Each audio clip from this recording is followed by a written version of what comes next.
And our next guest is Nora Lee Notzon, who is a Republican, a commentator, and also based in London. Thank you very much. Welcome back to Q News. So this program where they edited Trump's speech from January the 6th, do you think that program, Panorama, crossed a journalistic line? And does that justify Trump's aggressive reaction? I think everybody is shocked at what they did in regards to the edit in Panorama, because they created a lie in terms of what came out of President Trump's mouth. And as we know, this was deliberate. Not only did they splice language together to imply something entirely different than what Trump said, which was to go down there and cheer on the good senators, congressmen, and women, they also spliced in people walking to the Capitol in response to that, when in fact that footage was people arriving before Trump had even arrived to give his speech. So it is very deliberate behavior. And this not only happened 8 days before people were going to vote, it also has now come to light as a result of Donald Trump threatening to sue that this happened as well in 2022. Now, I spoke to an American friend in London who told me she did not vote for Trump because of that. Everybody remembers that 12 seconds, I will go down there with you and we will fight like hell. Regardless of the impact of the election and him winning, it is not the job of the BBC to make up their own narrative of what he said by splicing different language together at different times during the speech. So I think everybody is applauding Trump for bringing them to task on that, for making them accountable, and to be the great organization that it used to be.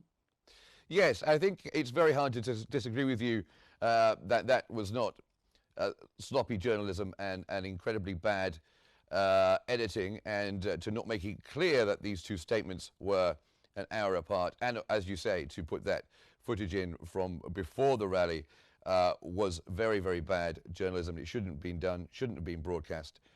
But was the essence of what was said in that 12-second clip, the fact that he did say, we must fight, fight, fight, and what ended up happening that day was indeed fighting at the Capitol, was the essence of the program, the broadcast, truthful? Absolutely not. What he said about fighting was to fight the corruption, not to go into the White House and fight. So not only is it a lie, reckless, it's actually fraudulent. And what's even more concerning about the BBC is they have a verify service where they're supposed to verify the facts.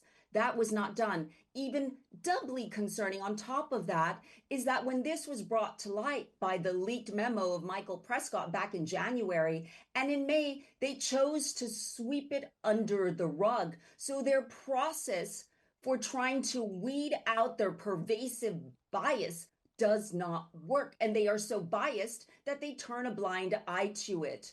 I think we cannot have faith in the BBC to report the news as it happens if they would allow this to happen for the elections of the leader of the free world. We've got elections coming up here in the UK in 2029. Do we trust the way they're going to be reporting what is said by leaders of the different parties here in the UK? All of that comes into question. And if it takes Donald Trump to hold them to task, to clean up the BBC so that they can go back to reporting the news without bias, then that will be a massive win for the BBC.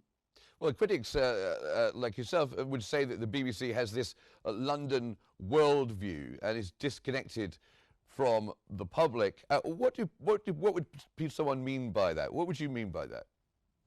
That it has a worldview and disconnected from the public? Is that the question? Yeah, like a London worldview, a particularly left wing, I think that means worldview disconnected from the public. What would you think people mean by that? What would be examples of that kind of thing? Well, when you say it has a worldview, there's nothing wrong with a presenter having a view, and that view may be, biased one way or another. The issue arises when you change the language of the president of the United States or somebody who's running for presidency. That's where the issue arises. And it's interference in a foreign nation's elections, which is highly illegal.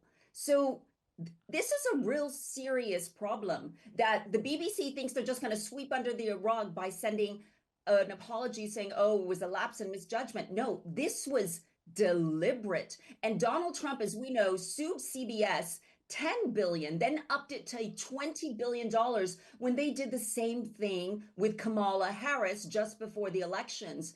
And CBS ultimately settled for $16 million. I think BBC is making a grave error by not taking this seriously because more things will come to light. And everybody, yes, they want the BBC to survive, but they want it to be ethical and not to do anything that would be akin to what they just did that we found out in the Panorama interview and on the night news in 2022. But of course, the difference, obviously, with an American company like CBS and the Kamala Harris 60 Minutes interview and the edit, they paid out. But it's widely believed that they would have won had that gone to court. They would have won, but they decided to play out for political reasons because Trump can hurt them a lot. Look, there's a lot of politics going on, of course, and for the UK, which is the biggest ally of the US, it's an absolute embarrassment. If you listen to the 45-minute interview Trump did last night with Bev Turner of GB News, he talked about how he loves the UK. He loves Scotland, where his mother is from, but it is shocking that Keir Starmer is not taking this more seriously and the BBC is not taking this more seriously. I think people are going to demand change. The Royal Charter is up for review in 2027. And as a license payer for the BBC, I ask, why am I paying the license? I can't trust them to report what my president has said. And there are 350,000 Americans, more or less, living in England. So they would have influenced the perception. And that 12 seconds, and they claim just because it was 12 seconds, it doesn't matter. Well, that 12 seconds gets tweeted, gets spread on social media around the world. The BBC has 500 million viewers, and that has actually helped to divide the politics over Trump. It's actually seeded a lot of division. If you look back on that statement, that was in fact false. And you say there he went on the BBC's right-wing rival, which I think he had said that people should watch GB News instead, the right-wing rival of the BBC in the UK. So he went on there to say that he loves Britain, he loves the British people, but he is asking the British people to take out of their pockets and your pocket, as someone who pays the license fee, $5 billion.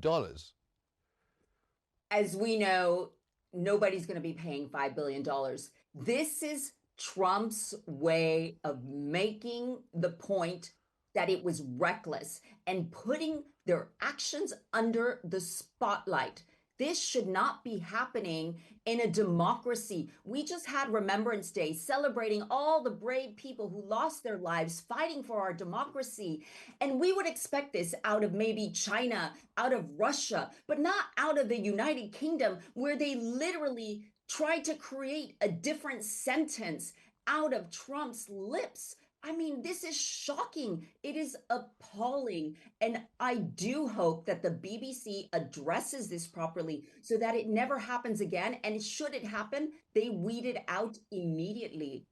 Well, indeed, I agree with much of what you're saying there. Now, of course, I'm playing a devil's advocate for the most part here. But when it comes to propaganda-driven media, and in the United States, for instance, you have Fox News, you have the other smaller stations now. Are they more reliable than someone like the BBC is?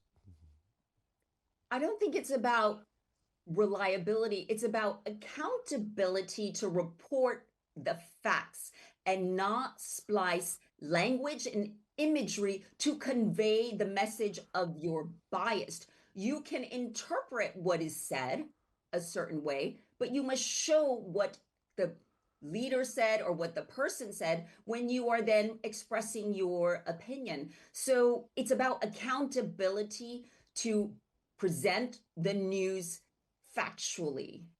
And can the BBC survive another scandal like this? And especially when it comes to the funding model. I asked the same question to Rebecca Memian earlier on about the fact that we have the streamers involved now. We've got Netflix and Amazon Prime and so on and so on. In a world where people are getting their news from TikTok and from social media, can the BBC keep surviving scandals like this, and its funding model particularly? I think the BBC is a national treasure. 500 million people watch the BBC. They do some great programming. For example, The Night Manager is coming out in 2026. They have fabulous programming, but there's a real problem, and it is going to have to be weeded out, this pervasive bias that would lead to malicious, deliberate, fraudulent edits. That has to be weeded out. And Donald Trump, his lawsuit will force the issue. Okay, well, it's been great talking to you. Thank you so much for coming on and giving your views, as always. Nora Lee Notzon, who is a Republican commentator based in London. Thank you so much once again.